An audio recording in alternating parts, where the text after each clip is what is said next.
Hello viewers! இது உங்கள் அறுசுவை அப்டேட். இன்னைக்கு நம்ம பார்க்க போறது ஒரு ஈவினிங் ஸ்நாக். வீட்ல இருக்கிற ஒரு சில பொருட்கள் இருந்தா போதும், நல்லா டேஸ்ட்டா மொறுமொறுன்னு செய்து குடுத்துறலாம். ஸ்கூல் விட்டு வர குழந்தைங்களுக்கு இது போல செய்து கொடுத்தா கேட்டு வாங்கி சாப்பிடுவாங்க. இது ஈவினிங் டயத்துல டீ கூட சாப்பிட்றதுக்கு ரொம்ப சூப்பரா இருக்கும். இது பண்றது ரொம்ப ஈஸி. வீடியோக்கு போறதுக்கு முன்னாடி சப்ஸ்கிரைப் பண்ணாதவங்க கொஞ்சம் சப்ஸ்கிரைப் பண்ணுங்க, லைக் பண்ணுங்க, நம்ம சேனலுக்கு சப்போர்ட் பண்ணுங்க. வாங்க இது எப்படி பண்றதுன்னு பார்க்கலாம். இது பண்ணுறதுக்கு ஒரு மசாலா ரெடி பண்ணிக்கலாம். அதுக்கு ஒரு பெரிய வெங்காயத்தை இது போல் பெருசு பெருசாக கட் பண்ணி வச்சுருக்கேன். இது கூட சேர்க்குறதுக்கு 4 பச்சை மிளகாவும் எடுத்து வச்சுருக்கேன். 5 பல்லு பூண்டு இது போல் உரிச்சிட்டு வச்சுருக்கேன். எல்லாத்தையுமே ஒரு மிக்ஸி ஜாரில் சேர்த்துக்கலாம்.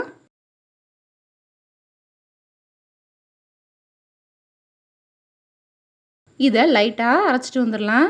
பேஸ்ட்டு போல் அரைக்க தேவையில்லை, கொஞ்சம் கொரகொரப்பாகவே அரைச்சிக்கோங்க. இப்போது நல்லா அரைச்சிட்டு வந்துட்டேன். இது கூட 2 கொத்து கருவேப்பிலை வச்சுருக்கேன், அதையும் சேர்த்துட்டு ஒரு முறை லைட்டாக அரைச்சிக்கலாம். இந்த மசாலா சேர்க்கும் போது டேஸ்ட்டு சூப்பராக இருக்கும். இது அப்படியே இருக்கட்டும். பேனில் 1 ஸ்பூன் நெய் சேர்த்துக்கோங்க.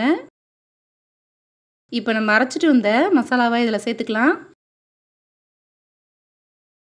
சேர்த்துட்டு இதை 1 நிமிஷத்துக்கு நல்லா வதக்கி விட்டுக்கோங்க.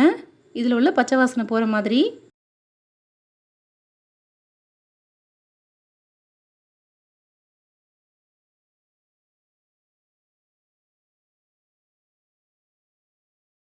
இப்போது நல்லா வதக்கி விட்டுட்டேன்.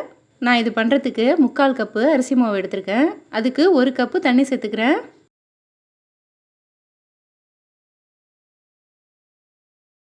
தண்ணி சேர்த்துட்டு இதுக்கு தேவையான அளவு உப்பு போட்டுக்கோங்க.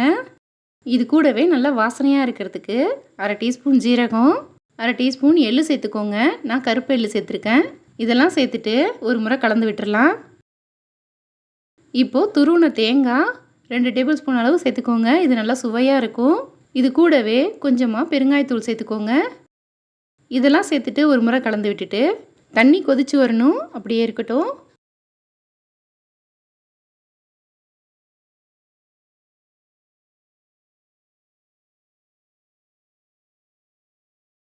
இப்போது தண்ணி நல்லா கொதிச்சு வந்துருச்சு. நம்ம எடுத்து வச்சுருந்த மாவை இதில் கொஞ்சம் கொஞ்சமாக சேர்த்துட்டு நல்லா கலந்து விட்டுக்கோங்க. இது போல் மாவு சேர்க்கும்போது ஸ்டவ்வை மீடியம் ஃப்ளேமில் வச்சுக்கோங்க.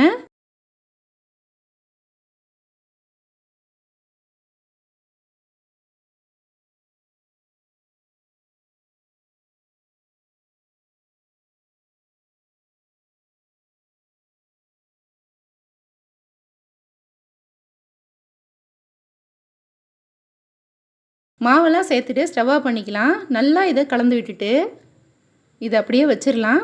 இது கொஞ்சம் ஆறணும், அதனால் அப்படியே இருக்கட்டும். இப்போது நல்லா ஆறிடுச்சு. இது நல்லா சப்பாத்தி மாவு போல் பிசைஞ்சு எடுத்துக்கோங்க. அழுத்தம் கொடுத்து நல்லா இது போல் பிசைஞ்சிக்கோங்க. ஒரு 5 நிமிஷத்துக்கு இது போல் பிசைஞ்சு எடுத்துக்கோங்க. இப்போது பிசைஞ்சிட்டேன்.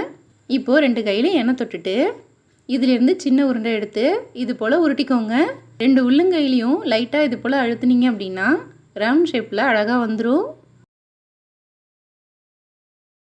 இது போலவே எல்லாத்தையுமே ரெடி பண்ணி வச்சுக்கலாம்.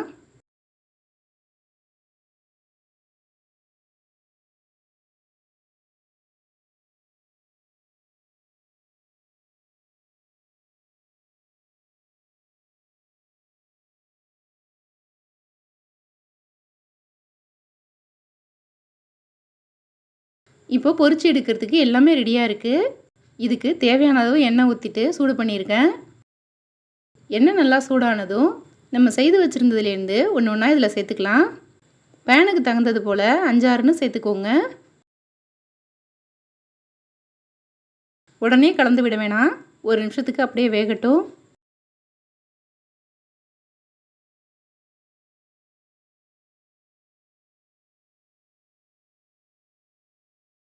இப்போது ஒரு பக்கம் நல்லா பொன்னிறமானதும் எல்லாத்தையும் திருப்பி விட்டுக்கிறேன்.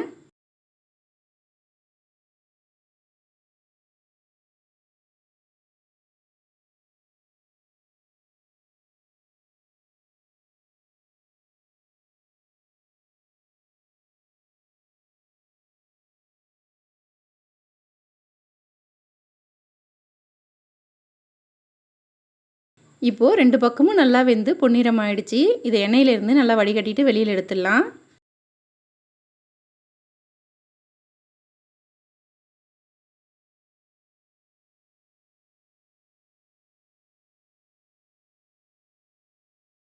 மீதி இருக்கிறதையும் இது போலவே பொரிச்சு எடுக்க போகிறேன்.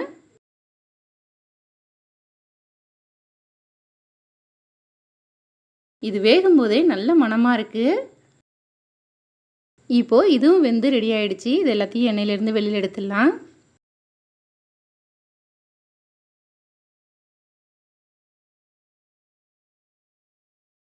இப்போது நம்மளோட சூப்பரான ஸ்நாக் ரெடி ஆகிடுச்சு. இது போல் செய்து கொடுத்தீங்கன்னா வீட்டில் உள்ள எல்லோரும் கேட்டு வாங்கி சாப்பிடுவாங்க. இது நல்லா மொறுமொறுன்னு ரொம்ப டேஸ்ட்டாக இருக்குது. அரிசி மாவு வச்சு சூப்பராக நல்லா மொறுமொறுன்னு செய்தாச்சு. நீங்களும் இது போல் ஒரு முறை ட்ரை பண்ணி பாருங்கள். இந்த வீடியோ பிடிச்சிருந்தா லைக் பண்ணுங்கள், ஷேர் பண்ணுங்கள். நம்ம சேனலுக்கு புதுசாக இருந்தால் சப்ஸ்கிரைப் பண்ணுங்கள். தேங்க்யூ.